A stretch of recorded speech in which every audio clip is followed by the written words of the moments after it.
Welcome to this episode number 70 of your next trade, called today SummertAIme. So we had another week of confirmation that this market is very much driven by very few names, that is driven by tech, driven by artificial intelligence.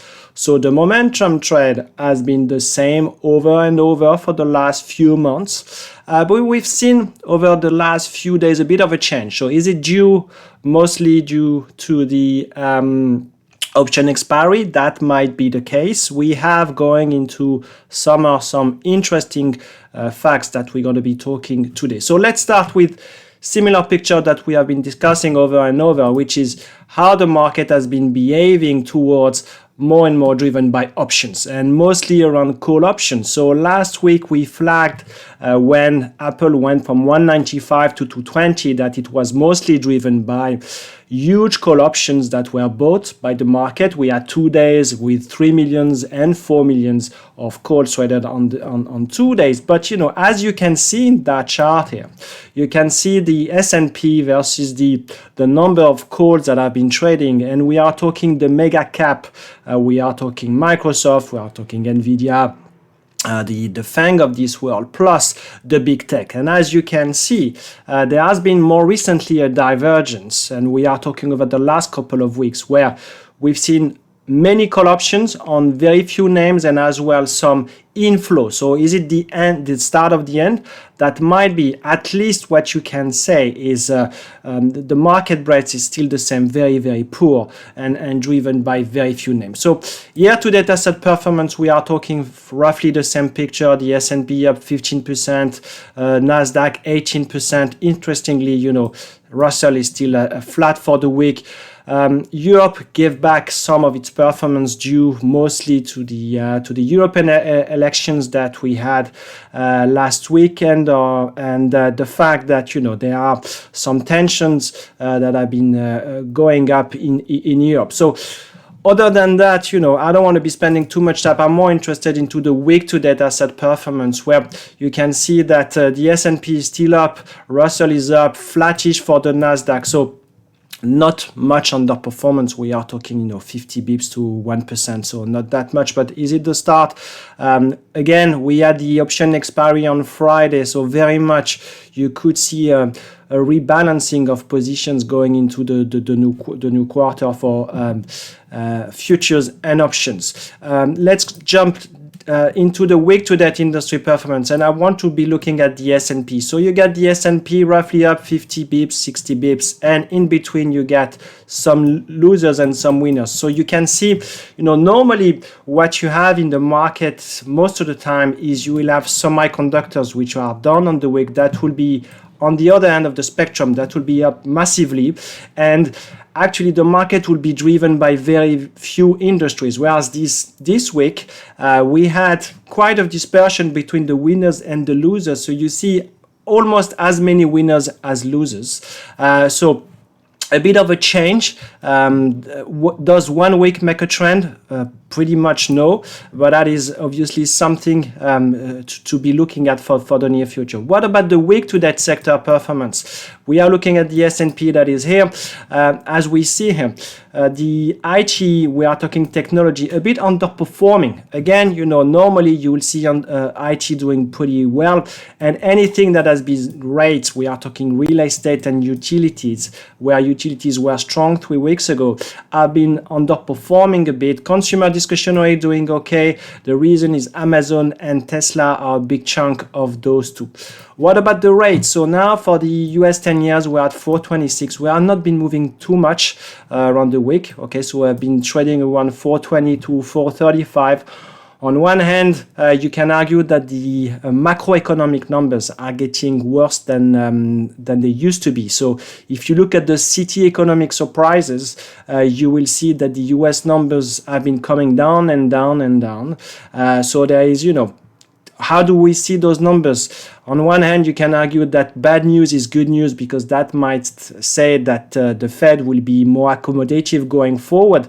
But on the other hand, if the market is expecting 10 to 50% earnings growth in the next 12 months, that's going to be pretty hard if the economy is going into 1% or below GDP. So that is the first thing. Second thing is, for the steepening of the yield curve, for the time being, forget about it. We are still at minus 48 pips. So a lot of macro traders have been struggling in that environment. Looking now at the Fed expectations through the Fed fund rate. So these days, the target date is at 550. What about the end of the year, which is the 497? That gives you a differential of roughly 2 rate cuts going into the next 6 months, where the Fed has been telling us only 1 rate cut. If we compare this level that we had as of Friday versus the end of April, starting of May, you can see that everything has been moving down here. The reason is pretty much that the market is expecting the Fed to be much more accommodative, much more dovish from 2025 onwards. What about the VIX? So volatility is still pretty low. We are talking 13.2%. On the 1 month implied volatility, we are talking 11% for the VIX 9 days. So volatility is very much compressed still, and we haven't seen a big move in volatility. So let's jump quickly into the technical analysis, starting with the SOX, with the Philadelphia Semiconductor Index. Why? Because, you do have like a bit of a red candle for the week. Not that much of big candle, but we've seen names like NVDA. So let's jump into NVDA, which went from 140 to 127 on the close. So everyone is looking at those very few names that have been driving this market and trying to say, okay, this is the end of the trend. So far, this is only 1 week. You could argue that the candle was more or less the same for 4 weeks ago. We have one drivers for NVIDIA this week when we're going to have the annual general meeting. Let's go back into the S&P. So let's go back into the regular chart. We are pretty much extended on the S&P. That is not new, especially after the week before where we had the CPI big move. For the NASDAQ, actually this candle is pretty much interesting because you can see that we went through this trend and since then we have been coming down. A candle like this one is a negative candle. I don't want to go into dodgy technical analysis, but that means there is a bit of a rejection. So we could see if the NASDAQ is not leading, maybe some will say we're going to have some broadening and the market will be doing fine. And we saw a bit of broadening of the Russell, but as I said, the Russell is flat on the week, on the year. Sorry. Meta of this world, still the same trend. We are going higher every single week. CL1 for oil, interesting. We are above 80. That is a one to be watching. We have with the summer time, we do have as well the driving season in the US. So we're going to see how the market is going to be reacting to that. Copper, gold, similar picture that we had recently with a bit of a rejection. Euro dollar 1.07, but I'm interested into the dollar yen, where the yen was very weak on Friday after the Bank of Japan comments. I've been trying to find an entry level as a long for the Japanese yen, as a bit of a contrarian. Two things: the carry trade is going against you, so that cost of money when you go long the yen, and the second one is I've been keeping on postponing or trying to find a better entry for the dollar yen, and before the intervention, we went to 160.17. What was the top? 160.20. So we are close to the all-time high for the dollar yen. I mean, all-time high, recent highs. So for the time being, I've been trying to find a level. If I want to go contrarian, I will need to get better trigger. Finally, DAX with Europe picture is the same. I think this is a very interesting chart, a chart that I've been working perfectly if you've been into that position, and the SOX as I mentioned. So let's go back into what we had for this week. So this week we had the retail sales.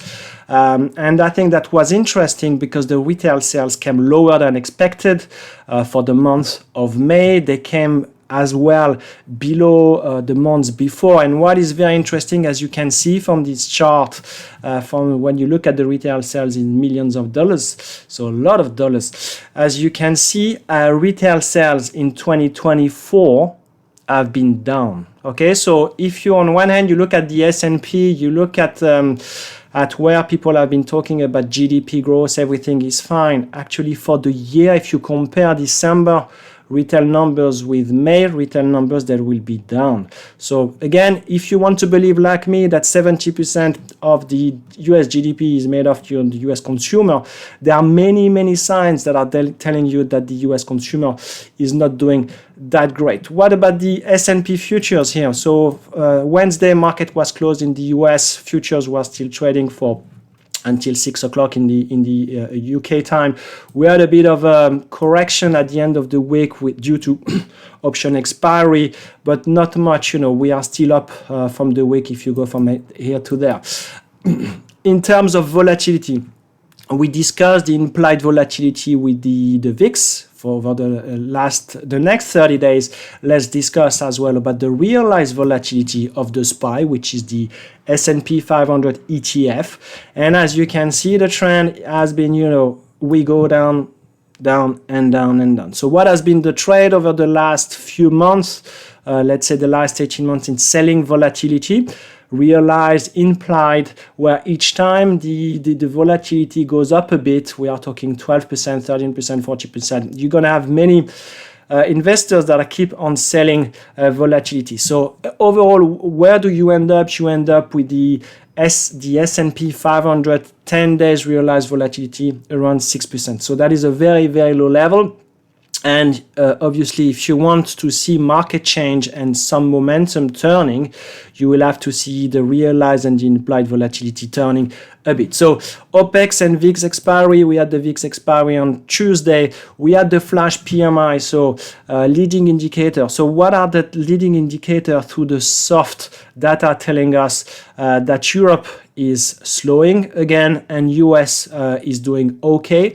PMIs have been struggling over the last 3 years in terms of reading. Normally before COVID they were doing pretty well as a leading indicator. That has not been the case more recently. And finally, some investors are still looking at Europe, what is happening in Europe versus between France, the OAT, which is the French 10 years, and the Bund, which is the German 10 years. And now we are trading roughly at 0.8% as a differential. So not much of a panic. That would be one of the drivers for the next couple of weeks. What about the catalyst? So catalyst going forward, we do have a lot of bond auctions coming. So we have roughly almost 200 billion for the week, and that explains part of when we look at the bonds why the yields have not been coming down massively. Why? Because when you have so much supply coming into the market, bond supply, to make sure that this supply is going to be meeting the demand, you will have to get a decent yields, and that explains quite a lot. At the end of this month, we have a lot of supply and why the yields are at that level. We have one catalyst for the SummertAIme, which is the NVDA annual general meeting, which is on the 26th. So it's going to be a big show. Everyone is going to be dancing and pretending that everyone is long AI and NVIDIA. But that is one to be looking at in terms of next drivers. So earnings season is going to be starting around the 10th of July. Normally, what happened in July, so this is the chart here that is here.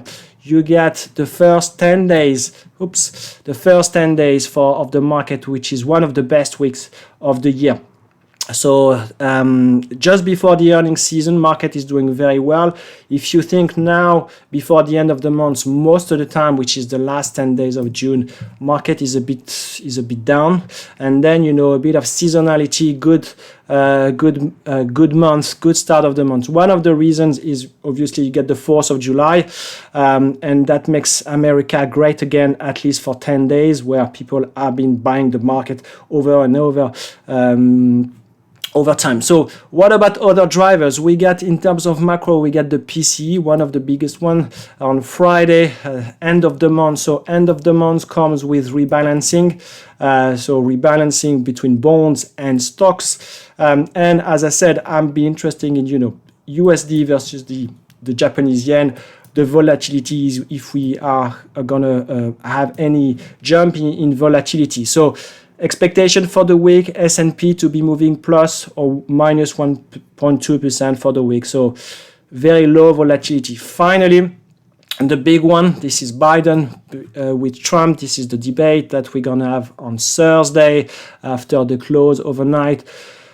Obviously, for all of us, that will be a nightmare on Friday because everyone is going to be commenting on social media about what Trump is going to be saying, what Biden is going to be saying. So you're going to have a lot of Twitter gurus, making jokes, bad jokes and comments. So be ready for some help. And finally, something that I should have mentioned, if we look at the earnings and conferences, we're going to have Micron on Wednesday for the artificial intelligence. We have some other drivers.